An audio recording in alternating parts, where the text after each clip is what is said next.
దేవుని నామమునకు స్తోత్రములు. ఈనాటి ధ్యానాంశము క్రిస్మస్ 3వ భాగం అండి.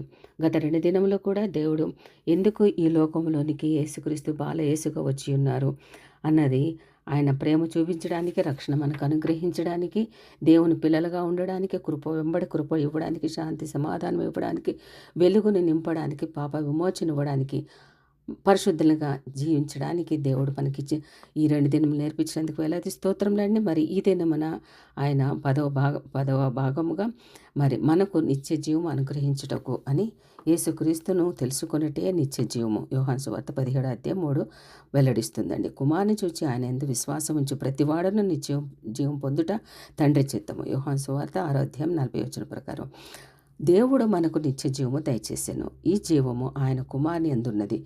యోహాను రాసిన మొదటి పత్రిక 5:11 ప్రకారం కుమారుని యందు విశ్వాసమించువాడే నిత్య జీవము గలవాడు.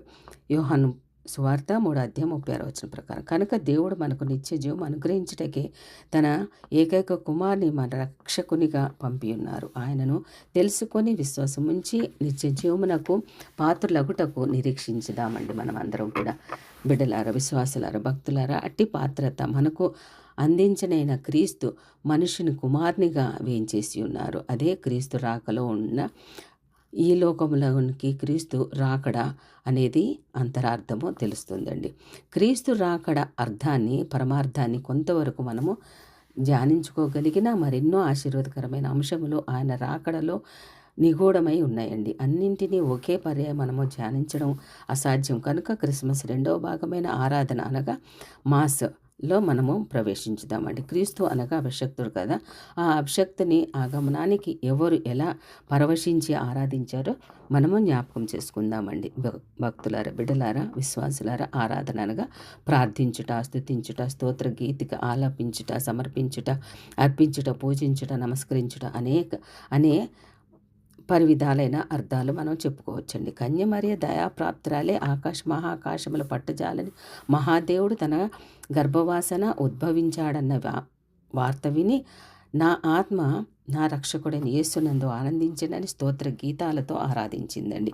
బాలయేసుకు జన్మ ఇచ్చి లాలి జోలలు శృతి చేసి పాట పాడి ఆరాధన సల్పింది. పుణ్య యోసేపు జగద్రక్షకుని సంరక్షణకర్తగా స్థిర నిశ్చయతతో నిలిచి ప్రభువును ఆరాధించారు. బెత్లెహేము కుగ్రామము పరమ యెరూషలేముగా ప్రకాశించి యేసుకు జన్మస్థలముగా వెలసిల్లి ఆరాధించిందండి.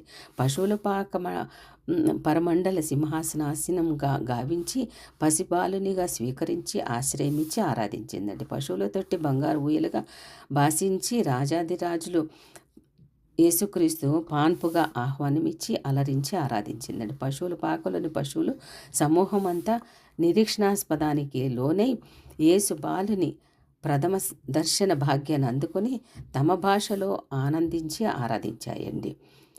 పశువులన్నీ కూడా ప్రక్కకి జరిగి యేసుక్రీస్తుకి స్థానం ఇచ్చాయి. అదేవిధంగా అవి మరి పశువుల తొట్టెలో ఉన్న ఆ యొక్క కుడిత తాగకుండా బాలయేసుకి అదే పాన్పుగా మరి చేయడానికి అవన్నీ కూడా మరి ప్రక్కకు తప్పుకున్నాయండి.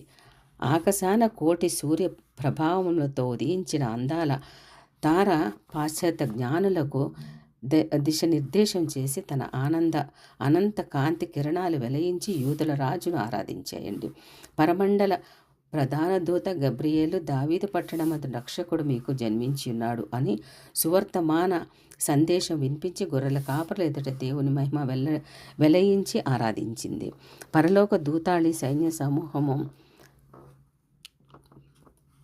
భూలోకమంతా కూడా ప్రతిధ్వనించే సమాధాన సంకీర్తన ఆలపించి ఆరాధించిందండి. వార్త విన్న గొర్రె కాపర్లు సంభ్రమాశ్చర్యములతో తరలి వెళ్ళి బాలయేసుని దర్శించి హృదయ కానుకలు అర్పించి ప్రభు జన్మ ప్రచురపరిచి ఆరాధించారండి. పవిత్ర పావన తేజోమూర్తి ఆగమనంతో భూమి మీద పులకరింతలు ఆరాధన జరిపిందండి.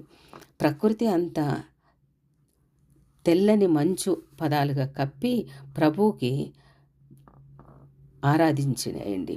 అరుణోదయ దర్శనమైన యేసు స్వామికి అట్టి ప్రథమారాధన సమర్పించిన వీరందరూ కూడా ఎంతో ధన్యత సంపాదించుకున్నారండి. పిదప తారలు తూర్పు జ్ఞాన రాజాదిరాజును అన్వేషించు అన్వేషిస్తూ వచ్చిన జ్ఞానులు బంగారము సాంబ్రాణి బోళములను సమర్పించి ఆరాధించారు. సకల చరాచర సృష్టి యావత్తు లోక రక్షకునికి ఇట్టి ఆరాధన సల్పుచుండగా మన ఆరాధనలు ఎలా ఉన్నాయో మనము పరీక్షించుకుందామండి. మెస్సియాను ఆత్మతోను సత్యంతోనూ ఆరాధించవలసి ఉండగా నేడు మనము సుందర వస్త్రాలతో వెలగల నగలతోటి మనము ఆరాధిస్తున్నామా?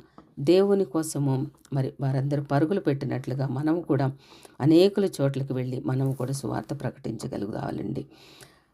మన రక్షకునికి వచ్చిన ఆ కన్యాకుమార్ని పాదాల చెంత చేరి ఆయన ప్రేమను పొందుకొని శాంతి సమాధానంతో జీవించి ఆయన వెలుగును అందుకొని ఇతరులకు వెలుగే బిడ్డలుగా మనం అందరం ఉండాలండి. అటు రీతిగా వెలుగుతూ వారిని వెలిగింపచేసి